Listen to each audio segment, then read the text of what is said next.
할렐루야. 이른 새벽부터 기도의 자리에 나오신 여러분 모두를 환영하고 축복합니다. 오늘은 어제에 이어서 역대하 35장의 말씀으로 은혜 나누기를 원합니다. 오늘 말씀에서 요시야는 죽음을 맞이합니다. 요시야의 죽음은 남유다의 죽음이라고 해도 과언이 아닐 정도로 요시야의 죽음과 함께 남유다의 이 가세는 완전히 고꾸라지는 것을 보게 됩니다. 내일 우리가 그 말씀을 보면 그 남유다의 마지막을 우리가 보게 될 수 있습니다. 이처럼 남유다의 마지막 등불이었던 요시야의 마지막 장면을 보면서 하나님이 우리에게 알려주고자 하시는 메시지를 듣기를 소망합니다. 더 나아가서 요시야의 마지막 장면을 통해 우리의 마지막은 어떠해야 하는가 함께 생각해 보게 되는 이 아침 되기를 간절히 소망합니다. 요시야의 시대는 아수르가 무너지면서 바벨론이라고 하는 또 대국이 일어나는 시대였습니다. 이집트는 그런 바벨론을 견제하기 위해서 아수르를, 그 죽어가고 있는 아수르에게 힘을 공급하고 싶어 했습니다. 그런데 문제는 아수르와 이집트 사이의 그 길목에는 가나안 땅, 곧 지금의 유다가 있었던 것이죠. 그래서 오늘 같은 장면이 벌어지는 거예요.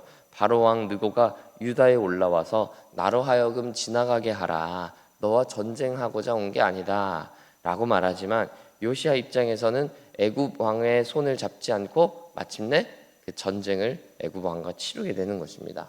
이 과정에서 재미있는 부분은 21절에서 바로 왕, 이 사람은 이방 사람이고 하나님을 믿는 사람도 아닌데 이 왕이 하나님이 나에게 명령하셨다, 하나님이 나와 함께 계시다 라고 말하면서 요시야를 설득한다는 것입니다. 그리고 오늘 본문 22절에서 바로왕 느고가 진실을 말했다, 하나님이 그 실제로 그의 말을 인정해 주는 것처럼 이야기하십니다.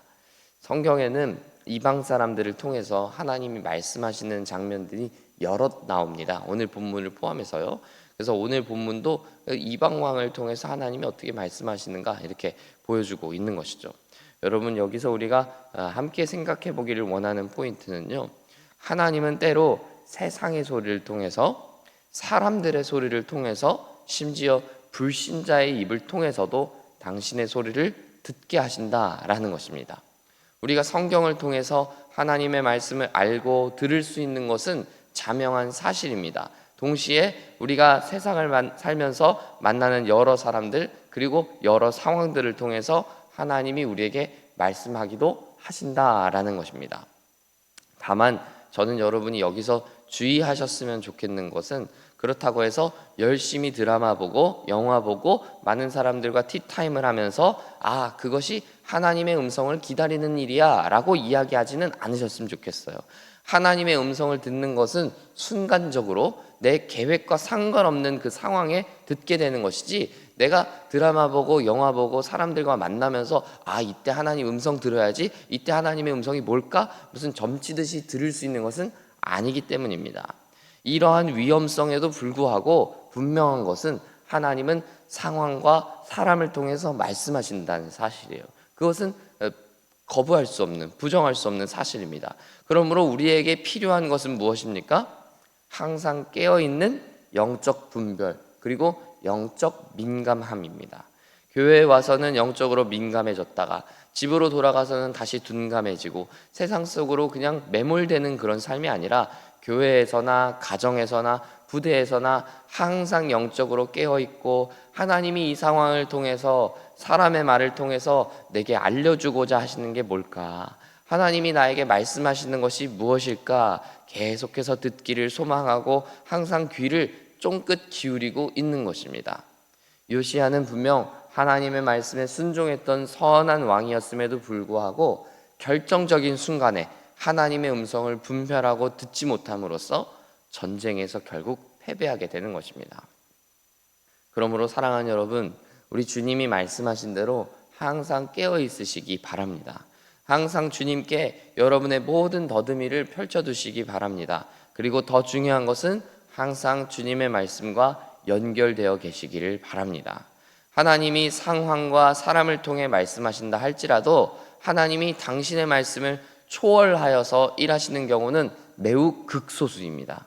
절대 다수는 하나님의 말씀에 근거하여서, 그리고 하나님의 원리에 근거하여서 입각하여서 일하신다는 거예요. 그러므로 우리는 하나님의 말씀에 늘 깨어 있고 하나님의 말씀이 성경에 연결되어 있으면 불특정한 상황에도 하나님의 마음과 하나님의 뜻을 쉽게 분별할 수 있는 것입니다. 저는 사랑하는 여러분이 오늘 하루 동안 만나는 여러 사람들, 여러 상황들을 통해 하나님의 마음을 알게 되고 듣게 되기를 간절히 소망합니다. 더 나아가서는 하나님의 말씀에 귀 기울이며 하나님의 말씀과 항상 교제하는 여러분 되시기를 간절히 소망합니다. 요시야가 이렇게 허무한 죽음을 맞이하고 나니까 우리는 하나님이 요시야를 버리셨다라고 생각하기가 쉽습니다. 그러나 여러분, 그렇지 않습니다. 도리어 이렇게 생각해 보면 어떨까요? 이미 다 죽어가는 사람을 조금이나마 더 숨을 쉬도록 연명해 주었다고 생각하면 어떨까요? 요시야 시대는 이미 패망의 길을 걷고 있었습니다. 당장의 망해도 이상하지 않은 시점이었다는 거예요. 요시야의 뒤를 보시면 아시죠? 처절하게 망가지는 유다의 모습을 볼 수가 있습니다. 그런 유다를, 당장 망할 것 같은 유다를 하나님이 요시야 때문에 살려두셨다는 거예요. 그러니 요시야는 하나님의 은혜 가운데 살았다고 봐야 하겠고, 또 은혜 가운데 눈을 감는 것이다 라고 봐야 하는 것이 아닐까라는 것이죠.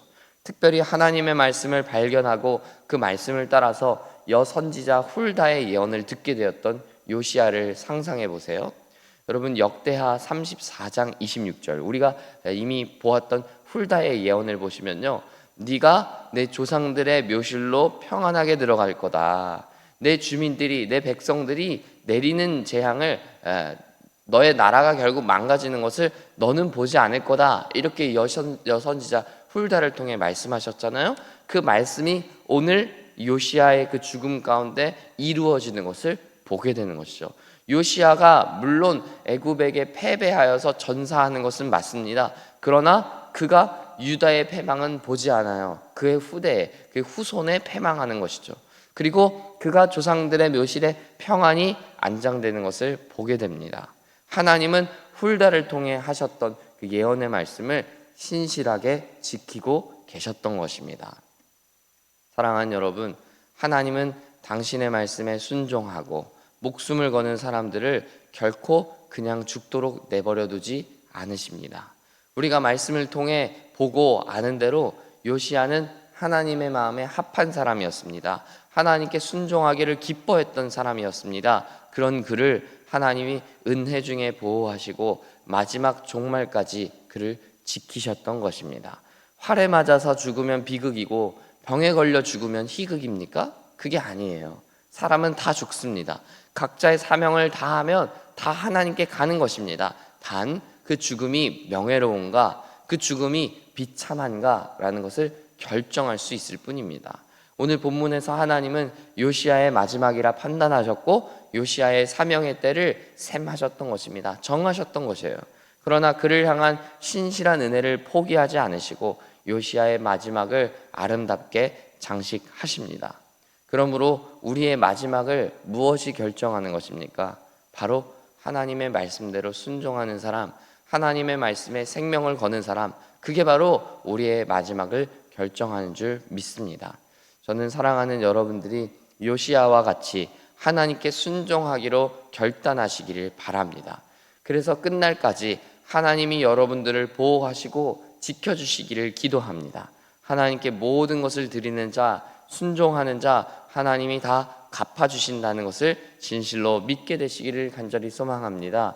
요시야가 하나님께 다 드리고 충성하였듯이 하나님은 그의 마지막 때를 아름답게 하시고 복되게 하십니다. 여러분도 하나님께 그렇게 복되게 하시는 그 마지막을 맞이하실 수 있도록 오늘의 삶을, 지금의 삶을 충성되게 하나님께 기쁨이 되고 영광이 되는 여러분들의 인생이 되시기를 간절히 소망하고 축복합니다.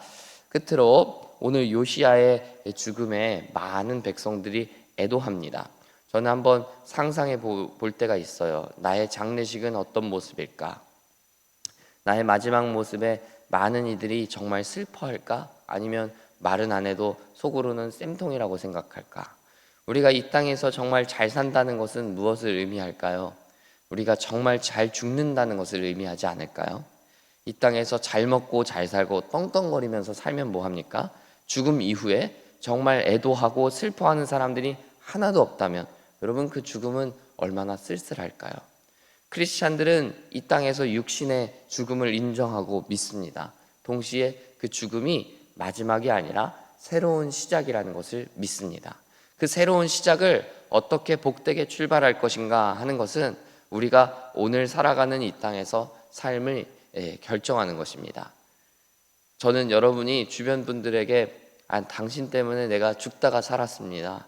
제가 당신 때문에 다시 일어설 수 있었습니다. 힘을 얻었습니다. 이런 이야기를 듣게 되시기를 바랍니다. 반면에 너 때문에 내 인생을 망쳤다. 너 때문에 그때 내가 정말 힘들었다. 내가 너를 만난 것이 인생의 최대 실수다. 이런 이야기는 안 들어야겠습니다. 사랑하는 여러분, 사람을 살리는 크리스찬이 되십시오. 요시야와 같이 그 마지막 때 여러분의 죽음을 슬퍼하는 사람들이, 여러분의 마지막 때를 애도하는 사람들이 많도록 이 땅에서 그렇게 복되게 사는 여러분 되시기를 바랍니다. 그렇게 사람을 살리는 사람, 사람을 선한 길로 인도하는 크리스찬들 다 되시기를 바라는 것입니다. 그래서 복된 마지막을 맞이하고 복된 새 시작을 여는 저와 여러분 모두가 되기를 소망합니다. 우리 교회 다니는 사람들, 우리 크리스찬들은 반드시 그렇게 마지막이 복돼야 되겠어요. 마지막이 복된 것이 그 삶을 증명해 주는 것입니다. 열심히 나는 나름대로 살아왔다고 생각하고 선하게 살아왔다고 생각하는데 정작 마지막이 복되지 않다고 사람들이 여긴다면 우리의 그 삶은 증명되지 못할 것입니다. 우리가 크리스찬답게 이 땅 가운데 살아감으로써 우리의 마지막이 복되고 예수님의 마지막이 아름답고 그 정결했던 것처럼 우리의 삶도 그러했으면 좋겠습니다. 함께 기도하겠습니다. 하나님 아버지, 요시야의 마지막을 복되게 하시는 하나님을 찬양합니다. 그의 삶이 충성되고 또 하나님께 하나님의 마음에 합하게 하나님의 기쁨이 되었던 삶을 살았듯이 하나님께서는 그 마지막을 영광스럽게 하시고 아름답게 마무리하게 하십니다. 우리도 마찬가지로 하나님께 영광이 되고 하나님께 기쁨이 됨을 통하여서 그 마지막이 아름답게 하시고 사람들 앞에 애도받고 또 슬픔 당하는 우리 귀한 마지막이 될 수 있도록 은혜를 베풀어 주시옵소서. 하나님, 우리 귀한 지체들의 삶 가운데 찾아오셔서 그렇게 놀랍게 역사하시고 하나님의 때를 찬양하게 되는 우리가 될 수 있도록 도와주옵소서. 특별히 하나님, 오늘 하루 살아가면서 이방인의 입을 통하여 말씀하시는 하나님을 만나기를 원합니다. 우리의 삶에 찾아오는 여러 상황들, 여러 사람들의 이야기를 통하여서 하나님의 선하신 음성을 듣게 하시고 하나님이 때로는 질책하시고 또 우리의 양심에 말씀하시는 그 말씀을 들어서 그 말씀에 끝까지 순종하는 결정적인 순간에 불순종하여서 진노와 또 심판을 당하지 않는 우리가 될 수 있도록 주님 역사하여 주옵소서. 감사드리며 예수님 이름으로 기도합니다. 아멘.